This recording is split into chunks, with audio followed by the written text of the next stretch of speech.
Welcome to the Israeli Embassy in Beijing, China. 47-year-old Ernest Ndomahina has been Sierra Leone's ambassador to China for 2 years.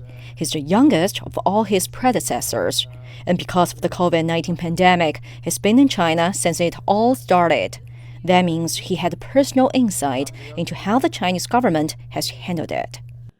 A large scale of shutdown in some part of the city and other parts of this country gave me the assurances that to fight COVID, one has to have a strong kind of leadership and determined to ensure that your people are safe and protected.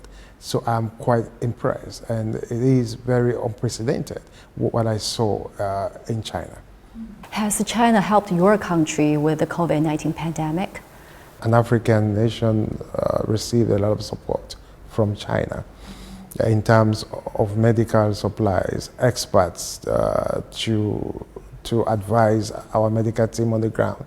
And also a lot of PPEs came from China, and also they gave us very strategic advice. Actually, this is not the first time that China has helped Sierra Leone in a health crisis. China provided support when Ebola started in 2014. Correct.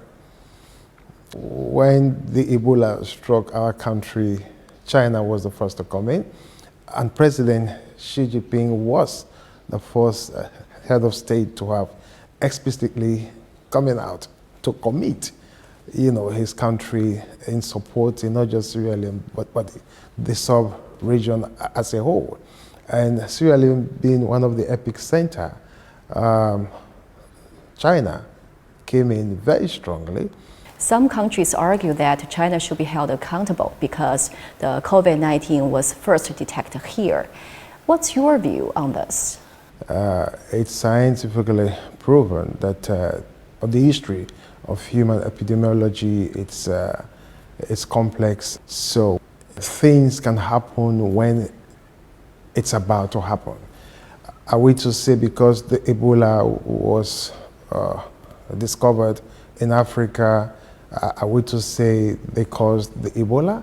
No, we cannot say that. And so it is very much absurd and misleading to accuse China of this. The United Nations lists Sierra Leone as one of the least developed countries in the world. Ndomahina says he's especially interested in China's measures to eradicate poverty, and he's traveled to different provinces to learn about the policies in person.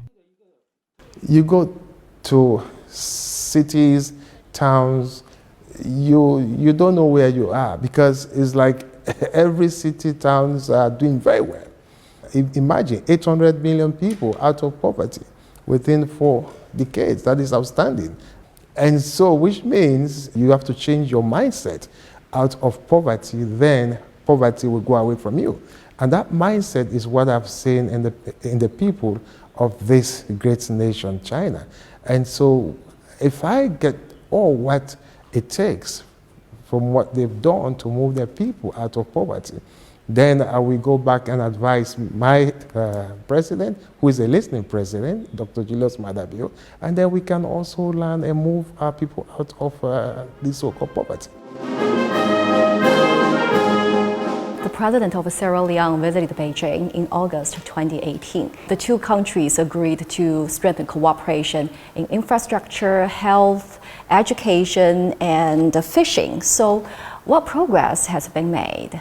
The Chinese side, they've done what the agreement states. Example with the BNR initiatives, and the agreement states that 250 million RMB. Also, the assistance in food supply to the tune of 50 million RMB. Again, I want to extend my thanks and appreciation to the People's Republic of China for the great support we are getting for our country, Sierra Leone.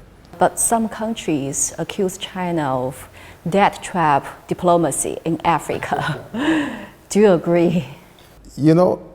As an entrepreneur, if you are to go to the bank to secure loans, you are expected to prepare a pro forma kind of PL and a balance sheet.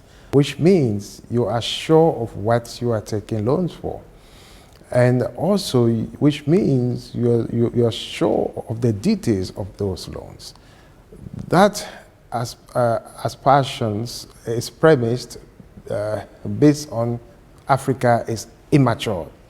But to me, I don't believe in that because Africa has been in the financial world for quite some time. But let's say, yes, there are a lot of loans to Africa from China. That is fact. But let's look at the fact with regards the impact in terms of infrastructure, the impact in terms of what the livelihood of the people are. And so that aspersions or claims, to me, again, is absurd.